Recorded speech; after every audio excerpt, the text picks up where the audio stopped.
Hello and welcome. My name is Billy Quirk, and I am the Director of Admission here at Roxbury Latin. We're so glad that you've decided to join us here this evening for the first in our series of events designed for families considering Roxbury Latin for their sons. Tonight's event will focus on the academic experience of a Roxbury Latin student's education. To assist me in this conversation, I've assembled a panel of my colleagues, all faculty here at RL, with a host of responsibilities they help to manage on behalf of our boys and of the school. In a moment, I will introduce each of them to you. On a night devoted to a singular aspect of our overall program, it is worth mentioning at the outset. We are a school that prides itself on its community, comprised of a diverse range of boys from all different walks of life, with different backgrounds and beliefs and family structures. We are a school that prides itself on its athletics program, with 11 different varsity programs and a complementary array of lower school teams that allow boys to be involved and to compete with the very best. We are a school that cares about service both to the immediate school community and importantly to the broader communities beyond RL. We want RL boys to use their talents, understand the advantages that they've been given, and to give back. We are a school that values the arts and sciences. We ask our boys to be singers, actors, debaters, robotics designers and programmers, math and science club competitors, journalists and poets, and much more. But first, before all that, we are a school. And we are committed to delivering to our students the very best educational foundation we can during their 6 or 4 years with us. We are here tonight to tell you a bit about that program.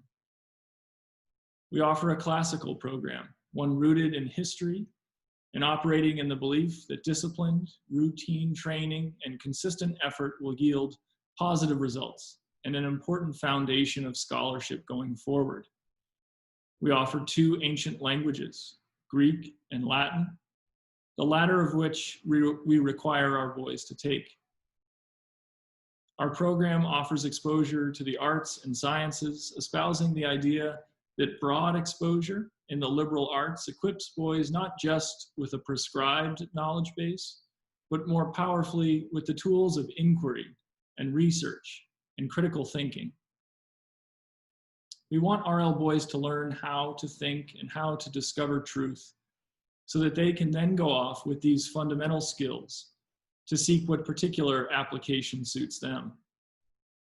Some of the most inspired moments of learning seem to emerge as our students draw lines of connection between their subject matters. Our courses encourage the boys' discovery of such intersections. In the younger years, 7th, 8th, and 9th grades, we aim to establish a foundation of basic skills, note-taking, study methods, memorization practices, the discipline to sit and focus on one's work. We recognize that boys will arrive to RL having been differently prepared and sometimes unevenly prepared, and we strive to establish the expectation and the structure so that they are more ready for the advanced work of high school. We ask boys in these earlier years to take a core set of courses in Latin, French or Spanish, English, history, science, math, and the arts. Boys in grades 10, 11, and 12 have more flexibility in their course selections as electives in economics, history, environmental science, computer science, engineering, Greek, and the arts are introduced. Now, with that overview in place, I should say that I am myself a product of this school. I graduated in 2004, and I came back to begin my teaching career in 2008. This is now my 13th year as a teacher here. I teach English to the junior class, class 2, as they are referred to here. I am a coach to our freshman basketball team and to our junior varsity baseball team. And I also serve as an advisor to an array of boys across their years here. My role in admissions has grown over the years from an interviewer to a reader of applicant folders to an assistant director of admission, and now in this year, my 5th as director of admission. A very familiar point of contact with you all, if not already, then certainly in the coming days and weeks and months, will be Mrs. Carolyn Powell. Carolyn has many moments of overlap with Roxbury Latin. I won't go into all of them, but she is the proud mother of multiple Roxbury Latin graduates.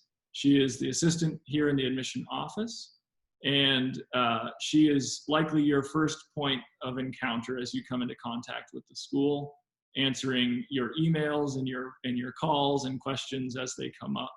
And so I wanted to just offer Carolyn a moment to say hello and welcome to all of you. Thank you, Billy. Can you hear me? Yes. So thank you for that introduction. This is my 3rd year at Roxbury Latin in the admission office. I had 2 boys that graduated. My husband graduated. My 2 brothers graduated. I had my 3 brother-in-laws, my father-in-law, my uncle. So I'm very familiar with the school. So I was very comfortable starting 3 years ago in this process. I urge you to please call me or email me with any questions that you have to make this process run smoothly for you. We're here to make the process just as wonderful as it can be. So that's it. Carolyn, thank you very much. I appreciate that. And I want to now open it up for some introductions from my other colleagues who will serve on this faculty panel. So John Lieb, could I begin with you? Sure thing, Billy. Hello, and hello to everybody. My name is John Lieb. This is my 23rd year at Roxbury Latin. My first year, a young Billy Quirk was an 8th grader in my Algebra 1 class. I'm the chair of the math department and also serve as assistant varsity football coach, 9th grade baseball coach, a member of the admission committee, and this year I'm an advisor to 6 boys who happen to be all split between sophomores and juniors. And is that it, Billy? Yes, thank you very much, John. Aaron. One quick story. One quick story, that's a wonderful, let's go there. I want to hear one quick story, John. No, I was just thinking, we're asked maybe to share something kind of light or funny in this, how the year has gone. And Roxbury Latin boys are very observant and curious and will comment on anything. And every day after class, we have to spray the tables or spray the desks. And my 9th graders, a couple of my 9th graders are very fond of commenting on my ratio of my mist to spray and how much spray I put on there and whether I'm doing too much. So these boys are observant in every aspect of their life, which is one reason I like working with them. I'm working on my mist to spray to ratio there. They don't miss a thing, these guys. So are we all. That's right. And Aaron. Thank you. Hi, welcome everyone. Welcome to our first webinar of the year. My name is Erin Dromgoole, and I'm in my 15th year at Roxbury Latin. In the classroom, I am in the history department. Over the course of my career at RL, I've taught every class, meaning every grade from 7th through 12th grade. And as do many of our teachers, which I think is a great advantage. It really allows us to understand the span of the curriculum and where a boy is at any particular point in that broader sense in the class that we're teaching him. This year, I'm teaching 7th graders in our Boston's Place in Human History course, one of my personal favorites. My quick anecdote actually comes from that course. This weekend, I received an email from a boy who is working diligently with his partner to craft a speech about some key figures in Athenian democracy, ancient Athenian democracy, which we will connect to our own forms of town government. And he wanted to know, his email said, "Dear Ms. Dromgoole, in our speech, would it be okay if we made a hypothetical situation in which you are the tyrant ruler of ancient Athens?" And of course I said yes, I am going to ask that boy and confirm with him that I am not actually a tyrant and just playing one in his speech. But I'm looking forward to seeing that speech on next Monday when they give them. I also teach 9th grade Western Civilization, and in recent years started an elective for seniors that is based in current events. Outside of the classroom, I'm the head coach of the beginner debate team. And I also have a number of coaching duties outside of that. I was an NCAA Division I athlete and runner, so I coach our lower cross-country teams, and I'm also the head varsity track and field coach. In addition to doing admissions work, and like everyone here, I wear many hats at RL and would be happy to answer questions about any of those roles. Thanks, Billy. Thank you, Aaron. One might say head varsity track and field tyrant. George, we'll move to you next. Great, thanks, Billy. Hi, everyone. My name is George Matthews, and I am in my 8th year of teaching here at Roxbury Latin. I teach Latin and Ancient Greek primarily, though I do teach one section of English to seniors, and I guest lecture in the history department as well. Outside of the classroom, I coach JV soccer, junior hockey, and I'm also the assistant director of admission. I also spent the last 4 years serving as the sophomore class master, shepherding sophomore boys through their class 3 experience, as we would call it. I should further note that I too was a student at RL in the not too distant past, as I graduated in 2008. And though plenty has changed over the last 12 years, both in our world and at RL, there is much about a boy's RL experience that still feels very familiar and consistent. As such, I'm looking forward to speaking with you all tonight in a little bit about RL boys, who they are, what they're like, and how they grow. Now, to give an example of that growth and to demonstrate the creativity and innovative tendencies of RL boys, I'm happy to share a brief embarrassing story about myself. When I was a 6C, our word for a boy, in his 7th grade year, or class 6 year at RL, I was asked to write my first ever essay at Roxbury Latin. Specifically, I was asked to write about what happened to the lost colonists of Roanoke Island when their governor had sailed back to England to gather supplies. So though there were more obvious answers available about the colonists getting lost at sea or warring with Native Americans, I chose to contend that they were abducted by aliens. I crafted what I thought was an airtight argument, only to be informed by my history teacher that my effort was unsuccessful, very unsuccessful, actually. And I learned a lesson that day about risk-taking that still clearly sticks with me to this day. So therein lies the recipe for growth: try, push the boundaries, stumble, reflect, and try again.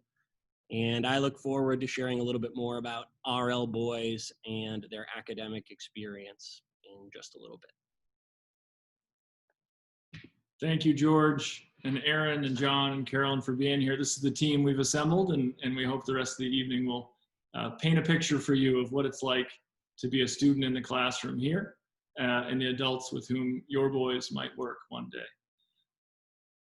I did ask for each of my colleagues to just offer a quick little anecdote, and I appreciate their doing so. It reminds me that of my own. I had an exchange just this past weekend with a longtime advisee of mine who graduated from the school and is now embarked on his freshman experience at college. And he was telling me how it's going, and in spite of all that is swirling around, he said it's going really, really well. And he's getting to know his suite mates, and he's settling in, and he's loving his classes. And he said he's up having 2 a.m. existential conversations with his roommates. And he said, you know, it reminds me a lot of RL, just Costco sized. So we'll try to tell you a little bit about this school tonight. It's not Costco size. It's a small, intimate learning environment, and we're excited to share it with you. I have asked George to lead us off with some reflections on what an RL student is like. We often get that question, understandably, from families of prospective applicants. What is an RL boy like, George? Yeah, it's a good question. As you have indicated, I've had many an opportunity to answer it over the last few years.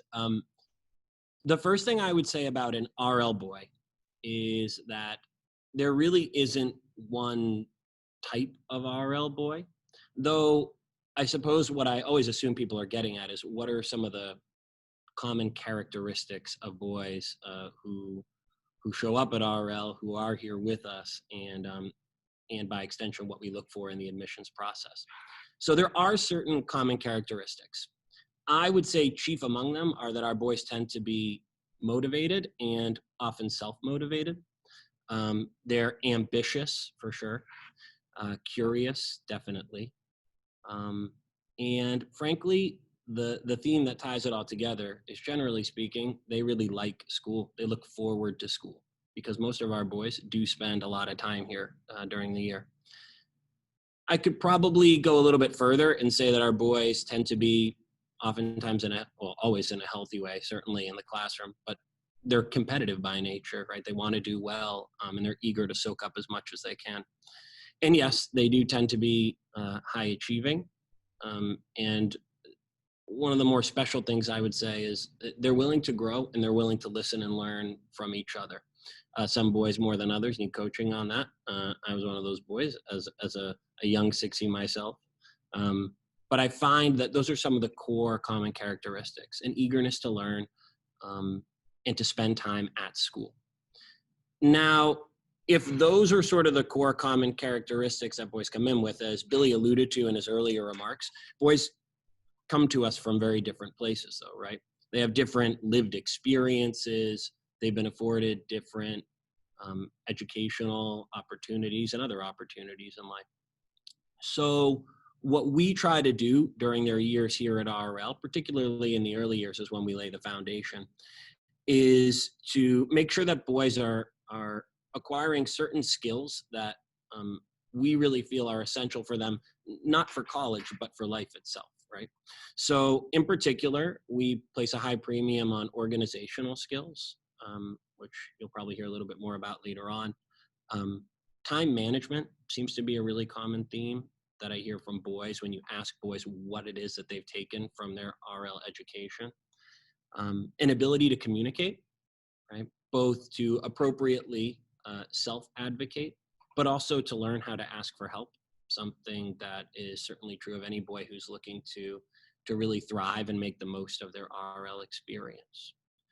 And beyond that, to problem solve, because effectively that's what we hope for all of our boys. So that's what we hope to achieve. I also think that, and as Billy indicated, we do that over the course of our 6-year program. Even though tonight we're focusing on the academic experience, the one additional thing I would say is that it probably is almost impossible to sort of disentangle the academic experience from the rest of the RL experience. Though we have in a normal year our traditional 7-period day where boys spend, of course, most of their time on campus, the skills that they're honing in the classroom carry over into other areas of their life. So that time management piece that I talked about. At RL, we have arranged things in such a way so that boys can participate in as many activities as possible. There are many boys who, at the end of the academic day, will take time to participate in athletics, then maybe to head to either a Model UN rehearsal for an upcoming competition, or to write for the tripod, or to sing in the musical, or in the Latonics, our a cappella group. And the skills that they start refining in 7th and 8th grade in the classroom then begin to sort of bear fruit later on in their lives as they're managing and balancing their busy extracurricular schedules that pair with all the academic work.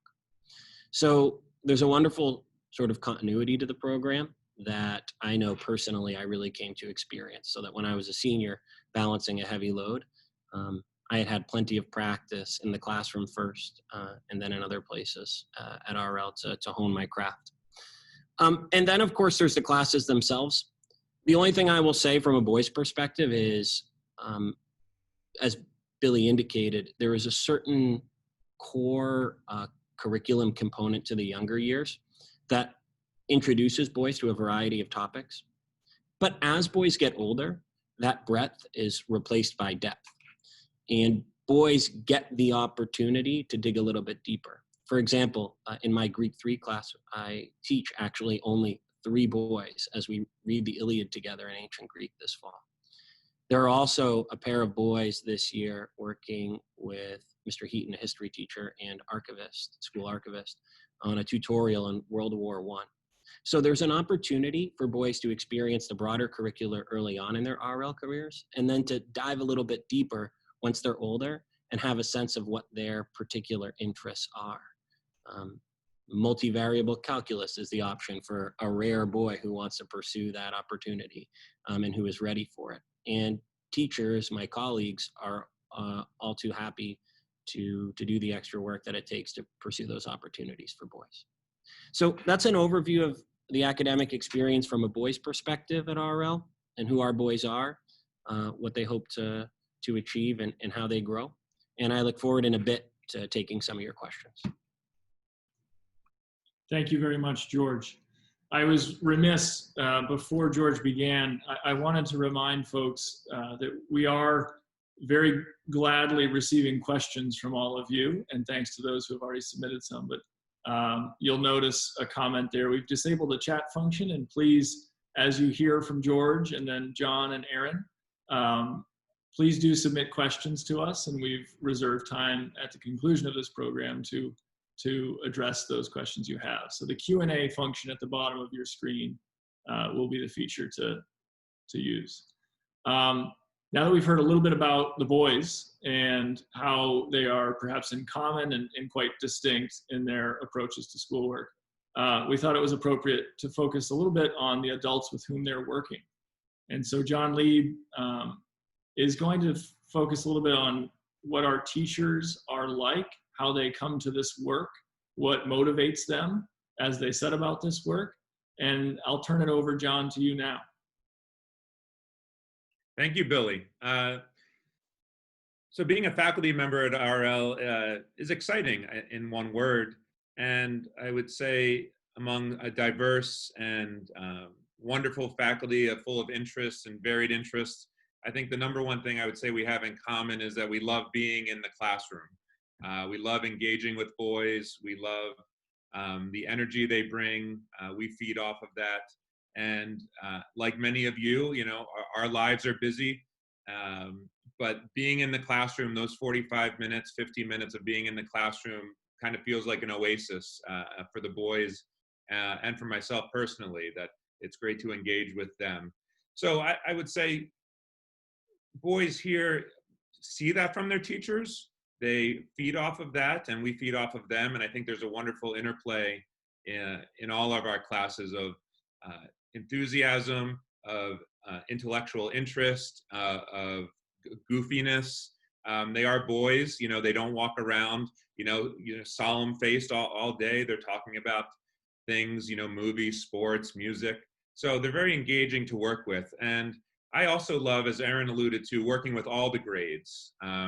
I teach this year 7th grade, 9th grade, and 12th grade.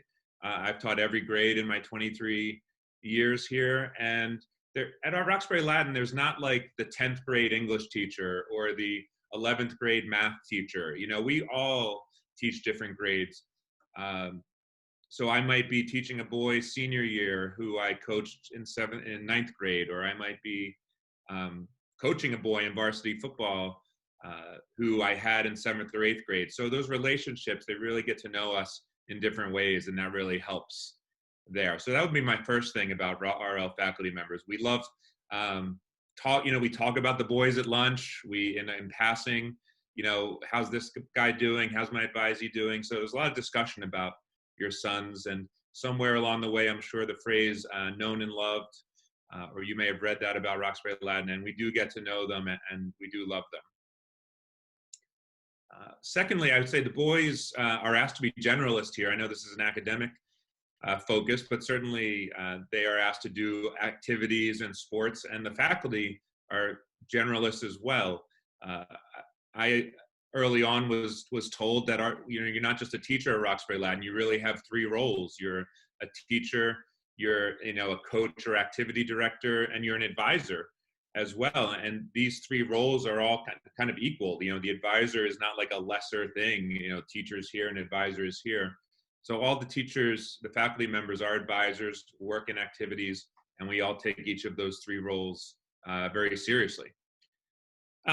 Billy asked me to talk about, some challenges that faculty members face. And I thought of this in the context of working with boys and I'm also teaching 7th grade boys this year, so this strikes me more particularly than usual, is they have high expectations for themselves coming in. They really have done well in the past. Maybe it's been a little easy for them, and adjusting to not doing as well in certain things at Roxbury Latin can be a little bit challenging. I often tell my 7th graders this story after I give back their first test, because I try to challenge them in math, and I say it's going to be hard, and there might be some grades they haven't seen before, and I tell them that if they get a test back, it's a chance to see what they knew and what they didn't. And some of them, this is how a 12-year-old boy thinks, is if they get a 72 on their first test, they will look at their watch, maybe not their watch, they don't have a watch, they'll look at their phone and they'll say, September 22nd, 2020, the day I stopped being good at math. I had, the jig is up. I had them fooled for a while, but I guess I'm not good at math anymore. And that's how a 12-year-old boy thinks, rightful, that they need some guidance on, it was one test, what did you get wrong? Maybe you have to prepare a little differently than you used to in the past. Maybe just glancing at things for 5 minutes before the test is not going to work here. And I think boys at some point in their time at Roxbury Latin will academically, and other places too, hit that point where they're like, this isn't as easy anymore. This is hard. And they might have to ask for help. I know when I was a 7th grade boy, to ask for help would have been, like death to ask for help. But that's something we emphasize here. That's something the advisor plays a role in, is shepherding boys and talking to them and saying, this is part of the process here. This is okay. How do you ask for help? So that's one of the challenges at Roxbury Latin, I think, is getting to boys to challenge them appropriately and then support them on the back end of that. Two other points I'd like to make about being a faculty member. One I mentioned already, but I just want to reiterate it again. The three roles aspect is really invigorating for us as well. I love being out on the field, every day for football, coaching, getting the boys ready. I missed that this fall. We have a little bit of football after school now, but we're not playing games, and I really miss that camaraderie with the boys, getting ready for something in common there. And then being advisors is a real chance to get to know a boy one-on-one, and our advising system is one-on-one primarily. You meet with your sons, you meet with your advisee in a one-on-one fashion. And then finally, I'll just say from a faculty member's perspective, the colleagues that you work with at Roxbury Latin are a real source of inspiration, guidance, learning. And as Billy was talking, I realized that at Roxbury Latin, I've been there since 1998. I've taught with people who were teaching in the 1960s, even one faculty member who I think started teaching in 1959. And I am currently teaching with faculty members who will probably teach into the 2060s. I'm working with a young math teacher in my department. So that span, I've coached with people, I've served in different capacities with other people, and I've learned a lot just by being around my colleagues, talking to them deeply or in passing. And I think this is a wonderful faculty to be a part of. And I'm honored to be a part of it. And I love, working with these women and men every day. So that's my take on being a faculty member at RL. I look forward to answering some questions specifically. And I see the Q&A numbers are going up, so I like to see that. So thank you, Billy, for the chance. Thank you, John. I appreciate your comments there. And John mentioned something about asking a lot of our boys and asking them to work hard, and then supporting them through that process. And that's precisely what Aaron Dromgoole is going to say a few words about now. How is it that we support our boys through this school? Sure. I realized that I neglected to mention earlier in my sort of biographical summary that I'm also the school's academic skills specialist. So this is a great question for me to field. I know that we're here primarily, this is an academically focused webinar, but as others have mentioned, I think it's really impossible to disentangle a boy's academic success and how we support him academically from his success and development as an athlete, as a debater, as a singer, as a person. They are all combined in a boy. Your sons are multi-talented individuals, and so as we seek to support them on many different levels, we're really seeking to support not just their academics, but the whole person. So I want to start by saying that and emphasizing that.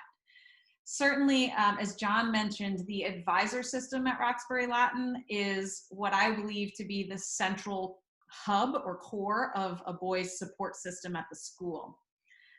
The advisor to a boy is a one-on-one relationship here at Roxbury Latin. We believe that advisor-boy relationships should be directed by the boy and chosen by the boy. So at the beginning of each year, a boy chooses his advisor for the year.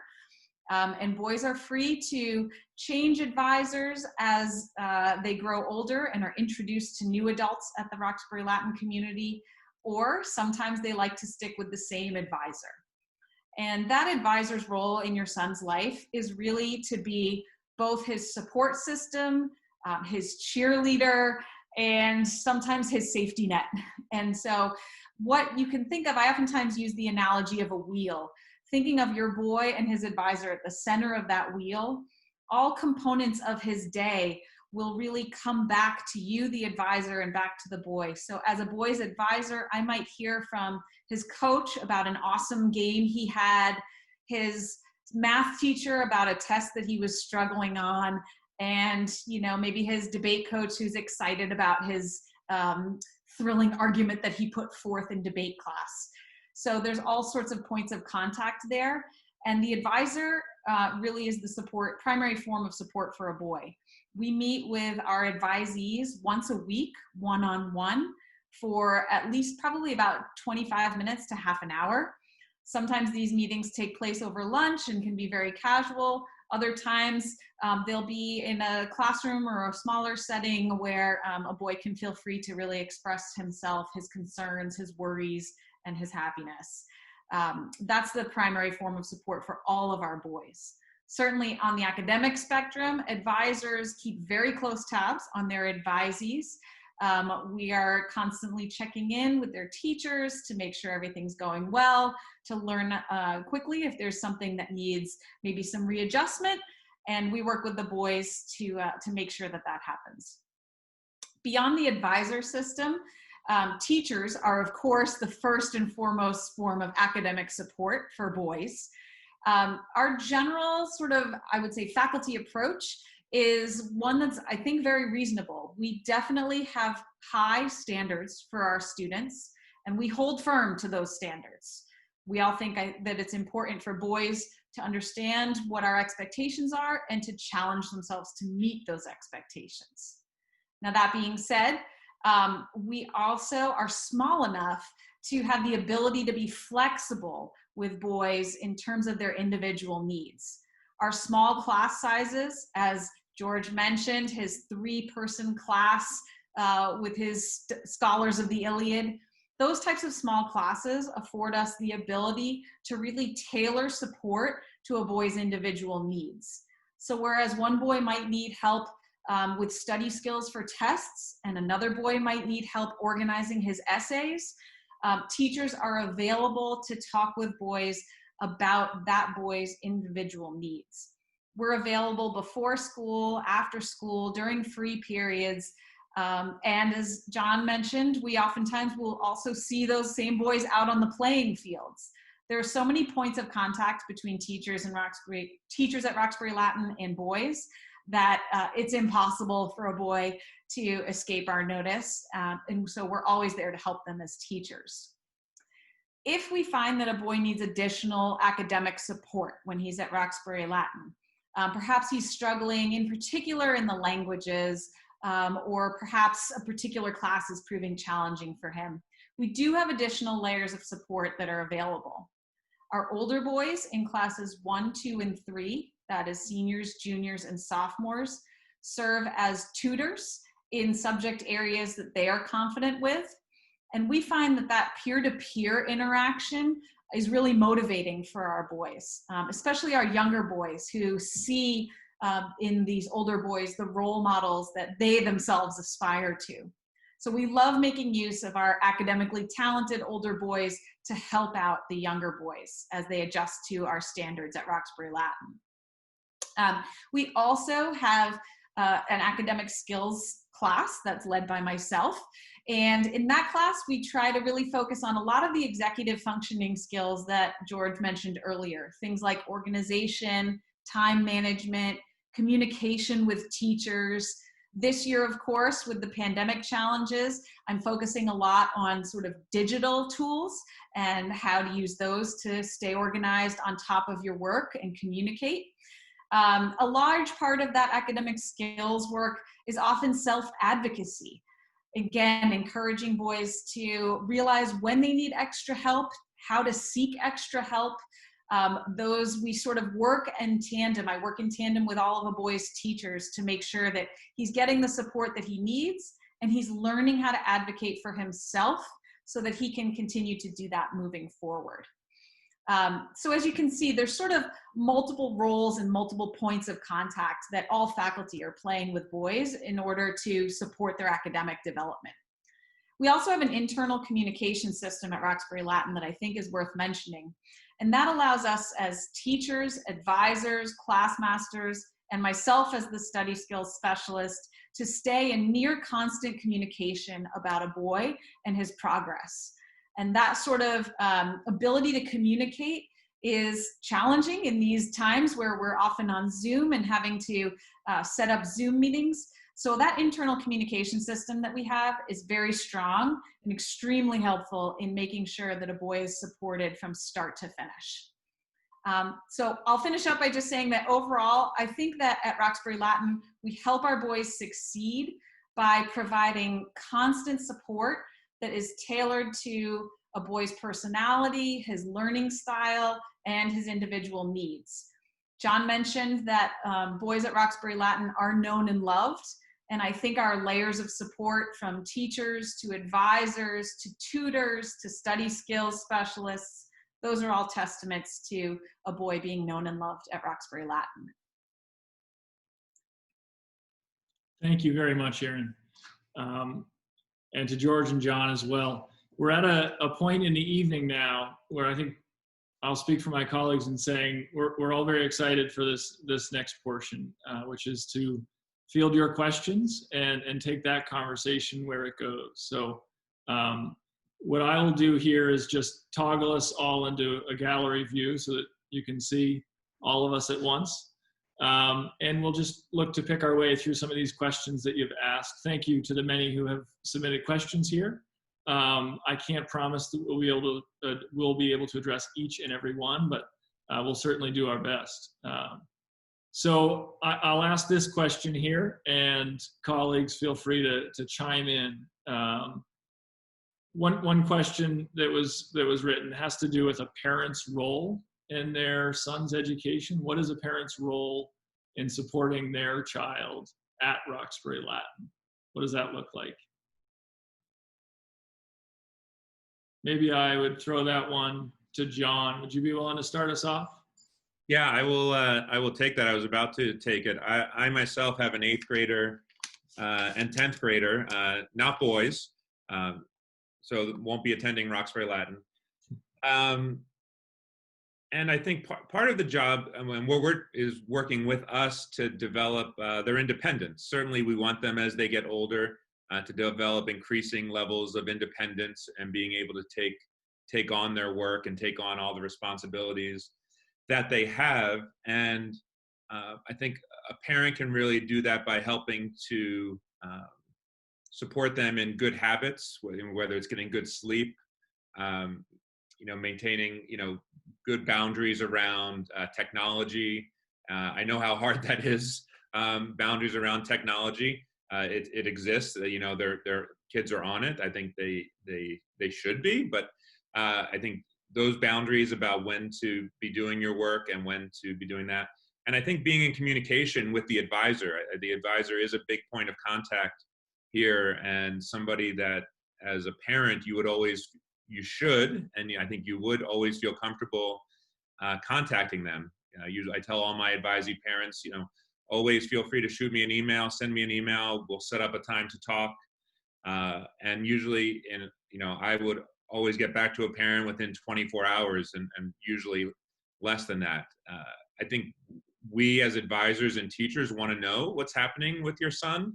And if there is something going on at home, we'd like to know about that. That can explain things that we're seeing. And if we see something, vice versa. So I think in terms of partnership with the school, it's not elementary school. You know, parents aren't going to be walking the halls on a daily basis. It's going to be more reserved, removed from that. But I should add, we do have a parents auxiliary that does support the school and is a great way to get to know other parents in the school. I'm sure Carolyn Powell has many friends in the parent body when she had sons here. It should be known, Carolyn Powell, in fact, headed up the Parents Auxiliary way back when. So she does know something about that. If you have additional questions, Carolyn would be a great resource on that front. Thank you, John. Another question has come in here. What adjustments has RL made to ensure that the core of the RL experience remains unchanged despite COVID-19? And I think, that's certainly a question on everyone's mind. And I would just lead off with some of the work that the school has done, really starting back in March when we suspended in-person learning, and then through the summer and into the fall here as we've readied for this 2020-21 academic year. And then I'd invite my colleagues to offer their perspectives as well. This past spring, we did well to finish our school year and our fourth quarter in fine form. And I think it's a real credit to the faculty of the school and to the boys of the school that they were nimble enough to adjust what learning was going to look like last spring. And they did. We returned from our spring break 2 weeks in March, and everything was different. We were entirely virtual, using Zoom as our primary mode of interacting with our classes and our students and our advisees. And it was just, I think for everybody, a stay on your toes. Let's see this year through in a way that's productive and conclude things on the right note. The approach changed fundamentally when we started to anticipate what August and September were going to look like, because now we had, I will call it, I guess, the luxury of time to really plan and be intentional about how we wanted instruction to look at Roxbury Latin. And there was a task force set up that was meeting every week all summer long, addressing various dimensions of the Roxbury Latin program and how we might make it viable in the current state of world affairs. And the reality is what has come to fruition is a model that you might see currently happening with your own sons and daughters at other schools. And that is a cohort model. We have half of our student body participating in in-person learning for 1 week, and then in alternating weeks participating from learning at home. So as a teacher, you have in any individual classroom a cohort of maybe 5, 6, or 7 boys in the physical classroom with you, and then a similar number who are Zooming in from their home devices. And to try to bridge what could naturally be an obstruction to communication and to fluid lines of communication, the faculty has devoted a lot of time and energy into setting up a very clear system for how we're communicating information, assignments, content for our specific classes to the boys. And so all of the faculty participated in their own course this summer, a 3-week course that was led by leaders in the industry of virtual instruction. And I think we're all better for it, and we understand what the inherent obstacles are when you transition into a virtual format. Now, the core of your question is, how do we ensure that Roxbury Latin and what it holds to be valuable remains true? And I think at the heart of it, it is the dedication of the adults who are working with these kids, that their commitment is unwavering, that they make themselves available, whether that's now on a Zoom conference call one-on-one or a phone call even, or through email. We need to remain, as we've always been, accessible to the students to come and find us and work through what it is that they're needing to address in an intimate environment, in a personal environment. I think that has largely remained true, and I'm grateful to everyone who's been a part of that effort. George or Aaron, anything to contribute as far as instructing here in 2020 in the age of COVID? I would add that I think, core or fundamental to the RL experience, we are, of course, a tradition-bound school, being in our 376th year. But part of the RL experience academically, I think, is constant innovation and changing things up. Even if Billy were to come and revisit some classes that he took at the school as an 8th grader, 7th, 8th, 9th grader, I think he'd find that those courses have changed in terms of content as we evolve our content, and as we evolve, of course, now the tools we use to convey those. But what hasn't changed in my mind at Roxbury Latin as a teacher is the enthusiasm of the boys for learning and the excitement of the teachers to bring them that learning. So while we may be using different formats in the current pandemic and hopefully returning to some of our tried and true formats soon, I think that that's what really bonds this year of Roxbury Latin to years past. Great, thank you, Aaron. There were a series of questions here that I'm going to try to package into one, and maybe George, you can kick things off for us. One question asked about the value of the 6-year experience, being a student here for 6 years. And there was another question that was approaching the same point, but what happens if you enter in 9th grade, and have you missed out fundamentally on a part of Roxbury Latin, or are there ways of incorporating those new 9th graders? Yeah, it's a really good question. And I'm glad it was asked in this forum. To be honest, I'm hard pressed. I could probably do it in part if I was forced to, but to name my classmates from my year at RL that joined in 9th grade, they so become a part of the fabric of the class quickly that it's hard to imagine or to separate who came in 7th and who joined in 9th. One of the wonderful things about the way that our courses are set up is that I find that for boys who join in 9th grade, of course, they're fully mixed in their classes with other boys. So they're taking classes alongside their classmates who joined in 7th grade. But most of them, actually almost all of them, because we have a Latin requirement, have this one course, Latin 1-2, that they take as 9th graders, which is, I find, an amazing well of support for boys, because it's the one space where they're all together and they don't have the other boys in the class. And the teacher or instructor for that course is well aware of that. And though, of course, the focus is on the curriculum and learning, there's a lot of energy also paid to what boys are feeling, how they're finding the transition. And I think the boys in that space use each other as a source of support as well. There are other systems of support in place.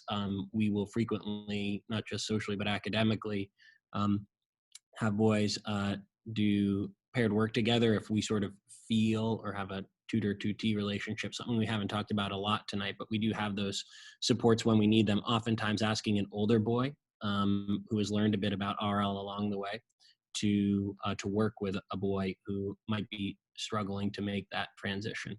And of course, if we deem that there's greater academic support needed for a boy joining in 9th, then that boy will work with Erin and take the course that she works on. So I hope that answers the question in part. There are a number of other social pieces. Again, we're focusing on academics, but there's so much more to life at RL that boys really quickly integrate socially into the fabric of the class. But those are great questions. And though, of course, there are some shared experiences missed out on in the 7th and 8th grade years, those heartily become what is sort of essential to, again, the fabric of our class as it grows and develops. So I hope that answers your question in part. Thanks, George. There really is, I feel like it's at the close of every academic year as we're meeting as a faculty that the comment will be made, do you remember so-and-so when he was a 6E and he came into this school, and boy, how far he's come in this dimension of his growth or in that other dimension. And I would just, to echo something that George said, the ability to have 6 years with a student and to watch that individual grow into himself and begin to understand and then define his own identity. That's a really special thing. And yes, it can happen over the course of the high school years, and it certainly does. But when we think about a 6-year Roxbury Latin trajectory, there's a lot to be said for those additional 2 years of middle school preparation, not just in the academic settings, but we'll call them in life skills and some of the soft skills and the way in which you present yourself. And there's some coaching that happens there that we look back and are so thankful to have that time with the boys. Another question here is asking about the style of Roxbury Latin teaching. What does it look like in the classroom? Are we predominantly a Harkness model school classroom? Somebody might have to talk a little bit about Harkness here. Are we lecture-based, student discussion? How does it look? John, what would you say there? Well, as I said earlier, we have a wide range of faculty and different experiences. So I would say, boys will get a variety of experiences, sometimes more based around discussion in the humanities and in English and Latin and history. And in math and science, I think we strive to have our boys be as interactive as possible. I would say in a 45-minute class, there's never really classes that are all lecture for 45 minutes where you're just sitting there and taking notes. There's certainly, as a math teacher myself, I strive to have periods of explaining material, periods of boys practicing, periods of boys working together. And I think what all of us has found of its teachers, the three of us here and Billy included and all our teachers, is you need to vary things up in the classroom. So this is not a school where you would come to Latin or English or math and say, oh gosh, I'm just going to sit here for 45 minutes and just take notes the whole time. I think the boys will come to class and know that they'll be engaged, that they'll be asked to think, that they'll be asked to contribute, because we are a small class. If Erin Dromgoole is teaching a Western civilization class, a boy's not going to be able to go 2 months without saying anything. She's going to ask him to come, to say something and if he doesn't, if he's not comfortable with that, then she'll work with him and give him a little pointers about, hey, maybe I'll this question I'm going to ask you at the beginning, be ready for it. Teachers are really supportive of boys and understand that it is sometimes not easy for some boys to contribute. I'm amazed in 7th grade when I see boys who will say anything that's on their mind, anything that pops into their head, and other boys who are just more observant and more quiet. I was one of those more quiet boys in school, and I'm amazed at the boys who just feel like they can say anything. I marvel at that, in fact. So I think boys will have a variety of experiences within one classroom. It's not going to be all discussion. It's not going to be all lecture. I think we're really doing our best to engage the boys. So I don't say that there's one philosophy that's handed down from the headmaster saying you must teach like this. I think there's a lot of autonomy in our classrooms as teachers that we have. Thank you, John. And I've got one eye on the clock here. I did promise a prompt end time here at 7:30. So I will hold to that. I think what I'll do is conclude with this final question. And Aaron, you might kick us off, but then others could chime in as well. And the question was, what do your graduates say? So I guess I would elaborate to ask, are there common bits of feedback, common threads that run through what our graduates have to say about the academic experience at Roxbury Latin? Well, I think that universally our graduates are grateful for their Roxbury Latin education, and especially for all the support that they receive here. College is, of course, a bigger, wider world for many of our boys, but we regularly invite our alums to return to the school, both at the beginning, end, and sometimes during the middle of the years, to speak to the faculty about their experiences that they are having in college currently. And I personally have found that very informative to me in terms of my teaching and how I'm approaching my classes. We were hearing from boys that, for example, a few years ago, that some of the online learning tools and research tools that they were expected to use as freshmen in college were formats that they were a little bit unfamiliar with, having grown accustomed to our small, intimate, well curated library at Roxbury Latin. So we quickly pivoted, and in our history curriculum built in more of those universal research skills that boys can use anywhere, anytime. We're about 6 weeks into the school year, for example, and my 7th graders are already becoming Google Scholar experts. As we like to say, they are not just scholars, they are advanced scholars, which is a tool you can use on Google Scholar for research. They're using all sorts of different tools, and that was in response to alums. We've also had alums return to us and talk about issues of diversity, equity, and inclusion, which is, of course, extremely important to us. And so their feedback on academics is important, but also their feedback on how they're experiencing the wider world after Roxbury Latin is key. And we're very attuned to that, and we welcome that and invite the alums to come back regularly to speak with us about those things. I don't know if anyone would like to add on to that. I will just quickly say that I talk to my former advisees quite regularly and have over the last few months. And I would echo what you first said, Aaron, about one of the first things I hear, or what do boys say about their RL education. They are grateful. They usually say thank you, which is great and wonderful and great to hear. The other thing I hear from some boys is, I get it. I get it now. Like some boys get it during their time here. And what I mean by that is what RL is all about, the sort of the values of discipline, accountability, respect that we hold so dear. I think some boys get it during their time here and appreciate it. And for other boys, it comes later on when they're experiencing the world more on their own. So I get that one. I got that from an advisee who's a sophomore at BC the other day. He said, I get it now. So, okay, I'm glad to hear that.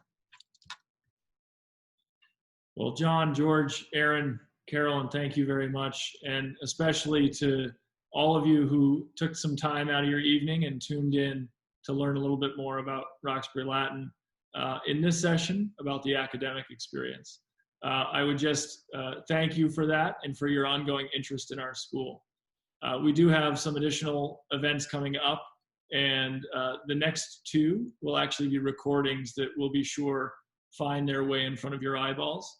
And our next live webinar that will take the similar format will actually be on November 8th, and that's going to be about the extracurricular experience of the school. So we hope you'll be able to tune in on that Sunday from 4 to 5, and we'll have a different array of faculty colleagues up here speaking about extracurriculars. For now, I'll say good night, and thanks again for coming.